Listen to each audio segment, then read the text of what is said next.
کیا کریں؟ اس کی اچھی تعلیم و تربیت کا انتظام کریں۔ حدیث میں اللہ کے نبی صلی اللہ علیہ وسلم نے ارشاد فرمایا لیس منا من لم یرحم صغیرنا، کہ اس آدمی کا ہم سے کوئی تعلق نہیں ہے جو کیا نہیں کرتا، بچوں پر رحم نہیں کرتا۔ رحمت کسے کہتے ہیں؟ رحمت کہتے ہیں اور رحم کسے کہتے ہیں؟ عربی لفظ ہے یہ، اس کے معنی ہوتے ہیں کسی کی بھلائی چاہنا، کسی کیا چاہنا؟ بھلائی چاہنا۔ اگر آپ نے اس کو ABCDEFG پڑھا دیا، اس سے کیا آپ نے بھلائی چاہی؟ کہہ دن کی بھلائی حاصل ہوئی۔ اس لیے میں تو سیدھے سادھے انداز میں کہتا ہوں، مکتب میں پہنچا تو کیا کہتا ہے کہ پڑھو بیٹا، کیا پڑھو؟ کیا پڑھو؟ پڑھو کیا کہتا ہے؟ قاری صاحب کیا کہتے ہیں کہ پڑھو بیٹا، کیا پڑھواتا ہے وہ بتائیے؟ بسم اللہ الرحمن الرحیم، کیا مانا ہوا؟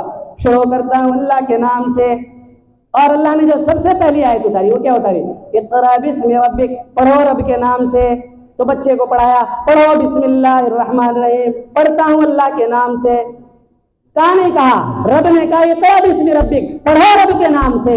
اور یہاں پہنچا تو پڑھایا گیا اس کو رب کے نام سے پڑھو، جو کہا گیا وہی کرایا گیا۔ اور اسکول پہنچا کہا کہ کیا پڑھو؟ پہلے دن کا سبق کیا ہے؟ ABCD۔ پہلے دن کا سبق کیا ہے؟ ABCD۔ A for apple, B for bat, C for cat, D for dog۔ کیا مطلب ہوا؟ کیا سبق دیا پہلے دن؟ A for apple مطلب کھاؤ پیو۔ کیا سبق دیا گیا؟ کھاؤ پیو۔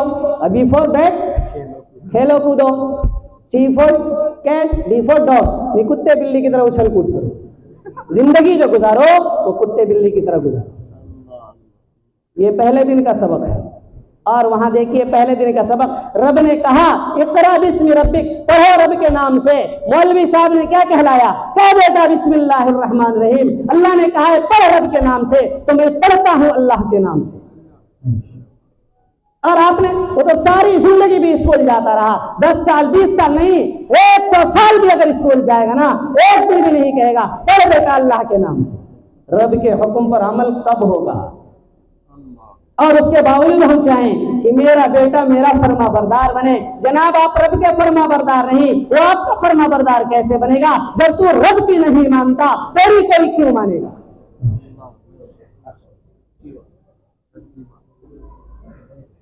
اس لیے بچوں کے حقوق ادا کیجیے، اس کی بھلائی اگر چاہتے ہیں، اس کی بھلائی اگر چاہتے ہیں، میں نہیں کہتا ABCD نہ پڑھائیں، اسکول نہ پڑھائیں، پڑھائیں، وہ پڑھائیں، ڈاکٹر بنائیں، انجینئر بنائیں۔ امام شافعی رحمہ اللہ کتنے بڑے امام، سن 204 ہجری میں ان کی وفات ہوئی، سن 204 ہجری میں، یعنی آج سے 1250 سال پہلے تقریباً، آج سے تقریباً کتنے ہیں؟ 1250 سال پہلے امام شافعی رحمہ اللہ نے فرمایا علم تو دو ہی ہیں، علم تو کیا ہے؟ دو ہی ہے، ایک تو دین کا علم اور ایک بدن کا علم، ڈاکٹری کا علم۔ کا دین کا علم تو ہم سیکھ رہے اور سکھا رہے ہیں، لیکن بدن ڈاکٹری کا علم وہ تو ہم نے کافروں کے لیے چھوڑ دیا ہے۔ اور آج تو دین کا علم بھی چھوڑ دیا اور وہ ڈاکٹری کا علم بھی چھوڑ دیا، دونوں ہی چھوڑ دیا ہے۔ کتنے افسوس کی بات ہے۔ اس لیے اپنے بچوں کو ڈاکٹر بنائیں، وہ ڈاکٹر نہیں کہ مریض تڑپے اور وہ کہے پہلے فیس ادا کر تب میں ہاتھ لگاؤں گا۔ تو انسان ہے یا جانور؟ تو ڈاکٹر ہے، کس نے کہہ دیا ڈاکٹر صاحب؟ تو صاحب کہاں، تو جانور بھی کہلانے کے قابل ہے۔ جانور کو بھی اپنے بچوں پہ ترس آ جاتا ہے، جانور کو بھی کیا ہے، دوسرے جانور پر ترس آ جاتا ہے اگر وہ تڑپنے لگے، زخمی حالت میں دیکھ لے۔ لیکن ہمارے یہاں کا ڈاکٹر جو ہے وہ تو ڈاکو بنا ہوا ہے، وہ تو مریض تڑپتا رہے در سے، وہ کہتا ہے پہلے فیس رکھو تب جا کر کے میں اسے ہاتھ لگاؤں گا، تب میں اس کا آپریشن کروں گا، ورنہ نہیں۔ اس لیے مومن بنائیں، کیا بنائیں؟ مومن بنائیں، عقیدہ ٹھیک کریں، اعمال ٹھیک کریں، بچوں کی تربیت اچھی طرح کریں، تب جا کر کے وہ آگے آپ کے کام آئے گا۔ اور اصلاح معاشرہ کا جو عنوان آپ نے رکھا ہے یہ کسی حد تک آپ کے لیے مفید اور کارآمد ہوگا۔ یہ چند باتیں میں نے بتائی بچوں سے متعلق، اور حدیث میں بھی آتا ہے اللہ کے نبی صلی اللہ علیہ وسلم نے فرمایا جب تمہارے بچے 7 سال کے ہو جائیں تو انہیں نماز پڑھنے کا حکم دو، اور 10 سال کے ہو جائیں نماز نہ پڑھے تو پڑھائی کرو۔ ٹھیک ہے؟ کیا ہم کرتے ہیں؟ 7 سال کے ہو جائیں تو نماز پڑھنے کا حکم دیتے ہیں؟ نہیں۔ 10 سال کے ہو جائیں نماز نہ پڑھے تو پٹائی کرتے ہیں؟ نہیں۔ حالانکہ 10 سال کا بچہ جو ہے اس کے اوپر نماز فرض نہیں ہے، اس کے اوپر نماز، اور کہا کیا کہ اگر نہ پڑھے تو پٹائی کرو، اور 60 سال کا نماز نہ پڑھے تو کیا کریں؟ 10 سال کا بچہ نہ پڑھے تو اس کی پٹائی کریں، اور 60 سال کا بڈھا اگر نماز نہ پڑھے تو اس کا کیا کریں بتائیے؟ نہیں، آپ معاشرہ کی اصلاح کرنا چاہتے ہیں، اگر آپ سنجیدہ ہیں تو میری باتوں کو کڑوی گولی سمجھ کے نگلیے، انجیکشن سمجھ کر اس کو نگلیے، کچھ عہد کیجئے کہ بگاڑ تو ہم خود ہیں، اس کا سبب کیا ہے؟ ہم خود ہیں، ریزن کون ہے؟ ہم خود ہیں، ہم خود اس کو بگاڑ رہے ہیں معاشرے کو۔ اب دوسروں پر الزام ڈال کے چھٹی، دوسروں پر الزام ڈال کے کیا کر رہے ہیں؟ جب کوئی آدمی ذمہ داری نہیں ادا کرنا چاہتا تو وہ ایسے ہی کرتا، دوسروں پر الزام ڈال کے اور بس آہستہ سے کھسک لیتا ہے کہ اس کی وجہ سے ایسا ہو گیا، کھسک لیا، ہو گیا، ختم۔ اتنی بات کہنے سے مسئلہ نہیں حل ہوگا۔ خیر، یہ تو بچوں کا مسئلہ تھا۔ بہت سارے لوگ، جماعت کے لوگ کیا کرتے ہیں، کچھ لوگوں کو زبردستی کھینچ کے مسجد لے آتے رہتے ہیں، انہیں بھی اعتراض ہوتا رہتا ہے، انہیں بھی کیا ہوتا رہتا ہے؟ اعتراض ہوتا رہتا ہے کہ زبردستی کیوں نماز پڑھواتے ہیں؟ ارے جناب، 10 سال کے بچے کی پٹائی کر کے نماز پڑھنے کا، آپ کی پٹائی تو نہیں کی کسی جماعت والے نے نا؟ 10 سال کے بچے کی پٹائی کا حکم کس نے دیا؟ کہ پٹائی کرنا زبردستی نہیں ہے نہیں ہے؟ تو اگر آپ کو زبردستی مسجد میں وہ کھینچ کے لے آئے تو کیا غلط کر دیا؟ کیا غلط کر دیا یہ تو بتائے۔ اللہ کے نبی صلی اللہ علیہ وسلم نے فرمایا کہ میرا جی چاہتا ہے کہ میں کیا کہوں، نوجوانوں کو حکم دو کہ تم لوگ نماز پڑھو، اور کچھ نوجوانوں کو اپنے ساتھ لے لوں اور کہوں جاؤ جنگل سے لکڑیاں اکٹھی کر کے لاؤ، اور پھر باہر نکلو، محلے میں جاؤں اور محلے میں جا کر کے دیکھو کس کس گھر میں لوگ مسجد میں نہیں آئے ہیں، ان کے گھر کو باہر سے کنڈی لگا دوں اور ان لکڑیوں کے ذریعے ان کے گھروں میں آگ لگا کر کے جلا کر ختم کر دوں۔ کیا ہے یہ؟ سختی نہیں ہے؟ اگر ہم اور آپ ہوں کیا کہہ دیں گے؟ اللہ کے نبی صلی اللہ علیہ وسلم اچھی زبردستی ہے، نماز تو سمجھا دینا چاہیے کہ دو نبی آگ لگانے کی بات کیوں کر رہے ہیں؟ نبی 10 سال کے بچے کی پٹائی کرنے کو کیوں کہہ رہے ہیں؟ پتہ چلا جہاں سختی کی ضرورت ہے وہاں نبی نے سختی کی ہے، جہاں نرمی اور پیار سے سمجھانے کی ضرورت ہے وہاں نرمی اور پیار سے بھی سمجھایا ہے۔ اسی لیے کہا 7 سال میں حکم دو، تاکہ 3 سال تک اسی طرح حکم دیتے رہو، 3 سال تک اس کے دماغ میں ڈالو نماز فرض ہے، نماز فرض ہے، نماز فرض ہے، ڈالتے رہو گے، کسی نہ کسی دن اثر ہوگا۔ اگر 3 سال میں بھی اثر نہیں ہوا، تھپڑ لگاؤ، کیا کرو؟ تھپڑ لگاؤ، پھر 15 سال میں جب وہ بالغ ہوگا نماز فرض ہوگی۔ یہ 5 سال کا وقفہ گویا کہ 5 سال ادھر 3 سال ادھر 8 سال تک نماز سکھائی گئی، تب جا کر کے نماز اس کے اوپر فرض کر دی گئی۔ اور ہم تو کہتے ہیں 2-4 مرتبہ میں بہت سمجھایا، بہت سمجھایا، مانتے ہی نہیں، سمجھتے ہی نہیں۔ جناب کسی کو نماز کے لیے سمجھانا اچھی بات ہے یا بری بات؟ اچھی بات۔ اور نماز نہ پڑھنا یہ اچھی بات ہے یا بری بات؟ وہ نماز نہیں پڑھتا ہے، ایک برا کام کر رہا ہے، وہ اپنا برا کام چھوڑنے کے لیے تیار نہیں۔ نماز کی دعوت دینا اچھا کام ہے، آپ اپنا اچھا کام کیسے چھوڑ دیتے ہیں؟ وہ اتنا ضدی ہے، اتنا ہٹی ہے کہ اپنے غلط کام کو چھوڑنے کو تیار نہیں، تو آپ اپنے اچھے کام کو کیوں چھوڑ دیتے ہیں؟ آپ بھی عہد کر لیں کہ جب تک تجھے مسجد میں نہیں لاؤں گا میں بھی چین سے نہیں بیٹھوں گا، میں بھی چین سے کہتا رہوں گا، تو مارے گا تو مار لے۔ میرے نبی کو بھی مکے کی گلیوں میں مارا گیا، حضرت نوح علیہ السلام کو 950 سال تک مارا گیا، گالیاں دی گئی، چہرے پر تھوکا گیا، راستے میں کانٹے بچھائے گئے، تب بھی انہیں دعوت دیتے رہے۔ تم راستے میں کانٹے بچھاتے ہو تو بچھاؤ، لیکن سنو اللہ ایک ہے، سجدہ اسی کے سامنے کرنا۔ بار بار اسی کو کہتے تھے جو چہرے پر تھوکتا، تھوک کر جب وہ فارغ ہوتا نبی علیہ السلام کہتے میرے پیارے بات سن لے، اللہ تو بس ایک ہی ہے اور سجدہ تجھے اسی کے سامنے کرنا ہے، پھر اسے کہہ دیتے۔ اور ہمیں ذرا سا کوئی کچھ کہہ دینا، اگر ہم جائیں کسی کو دعوت دینے کے لیے کچھ کہہ دینا، اس کے پاس نہیں جانا، اچھا آدمی نہیں ہے۔ بلکہ نئے ساتھی جو جماعت کے آئیں گے نا کہیں باہر سے، انہیں معلوم نہیں ہوگا یہاں کون کیسا ہے، تو جاتے رہیں گے بھائی ان کے یہاں کیوں نہیں چل رہے، وہ اچھا آدمی نہیں ہے، آگے چلیے۔ آپ نے فیصلہ کر دیا اچھا اور برا ہونے کا، یہ فیصلہ آپ کو کس نے دیا یہ حق جناب؟ اللہ تبارک و تعالی اس کا فیصلہ کرے گا نا، کون اچھا ہے کون برا ہے، کسے جنت دینی ہے کسے جہنم دینی ہے۔ آپ کیوں تقسیم کر رہے ہیں کہ یہ جنت میں جائے گا اور یہ جہنم میں جائے گا؟ کیا آپ جنت کے مالک ہیں؟ کیا آپ جہنم کے مالک ہیں؟ وہ تو 100 قاتلوں 100 لوگوں کے قتل کرنے والے کو بھی جنت دے دیتا ہے، وہ تو ساری زندگی بدکاری کرنے والی عورت کو بھی کیا کرتا ہے، ایک کتے کو پانی پلا دینے پر جنت دے دیتا ہے۔ کیا آپ اگر کسی انسان کو پانی پلائیں گے کیا آپ کو جنت نہیں دے گا؟ کتے کو پانی پلانے سے جنت مل جائے گی اور انسان کو پانی پلانے سے جنت نہیں ملے گی۔ مسئلہ تو یہ ہے ہمیں احساس نہیں ہے، ہم سمجھنا نہیں چاہتے، اپنی ذمہ داریوں کو ادا کرنا نہیں چاہتے۔ آگے بڑھتے ہیں۔ دوسرا طبقہ جوانوں کا ہے۔ دوسرا طبقہ کیا ہے؟ جوانوں کا ہے۔ اللہ تبارک و تعالی کی ہدایت کے مطابق اللہ کے نبی صلی اللہ علیہ وسلم نے ارشاد فرمایا، ان اللہ لیعجب من الشاب لیست لہ صبوۃ، کہ اللہ تبارک و تعالی اس نوجوان سے پیار کرتا ہے۔ کیا یہاں کسے؟ لڑکیوں سے پیار کرتے ہیں۔ اگر کوئی 2 شادی کر لے تو اس کے خلاف پورا محلے والے کیا ہو جاتے ہیں، بتائیے 2 شادی کر لے، گناہ کیا، گناہ کیا نہیں نا۔ اور کوئی 10 گرل فرینڈ رکھے تو ہینڈسم ہے، یعنی 2 شادی کرنے والے کے خلاف بھڑک رہے ہیں، حالانکہ اس نے بالکل صحیح کام کیا ہے، کوئی غلط کام نہیں کیا، وہ ثواب کا مستحق ہے۔ نکاح تو سنت ہے نا، اور سنت پہ عمل کرنے سے اگر کوئی ناراض ہونے لگے اس کا ایمان کا خطرہ نہیں ہو جائے گا۔ اور 10 گرل فرینڈ رکھے تو ہمیں کوئی بات نہیں، کوئی بات نہیں، دوسری شادی نہیں کرنا، چاہے 10 گرل فرینڈ رکھ لو۔ اب نوجوان کدھر جائے گا بتائیے؟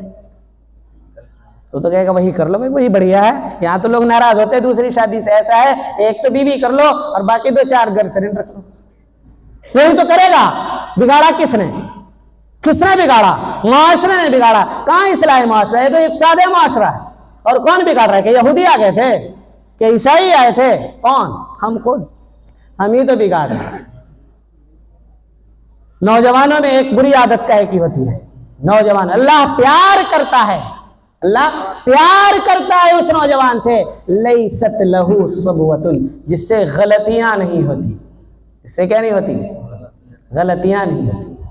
اور اگر ہو جائے تو توبہ کر لیں، کیونکہ اللہ خود قرآن میں کہتا ہے ان اللہ یحب التوابین، اللہ توبہ کرنے والوں سے پیار کرتا ہے۔ اور ہمارے معاشرے کے لوگ اس سے پرانی زندگی یاد دلاتے ہیں۔ پہلے میں نے کہا لیکن اللہ پیار کرتا ہے، ہم کہتے ہیں اللہ تو پیار کر، لیکن ہم تو نفرت کریں گے اس سے۔ عجیب و غریب مسئلہ ہے، عجیب و غریب مسئلہ۔ نوجوانوں میں ایک بری عادت کیا ہوتی ہے؟ نشے کی۔ نوجوانوں میں ایک بری عادت کیا کی ہوتی ہے؟ ایک نشے کی۔ صرف ایک حدیث سناؤں گا اور بس پھر تیسرے طبقے کی طرف چلیں گے۔ نوجوانوں میں ایک بری عادت کیا ہے؟ نشے کی۔ نشے سے متعلق شراب اور اس طرح کی چیزیں ہوتی ہیں۔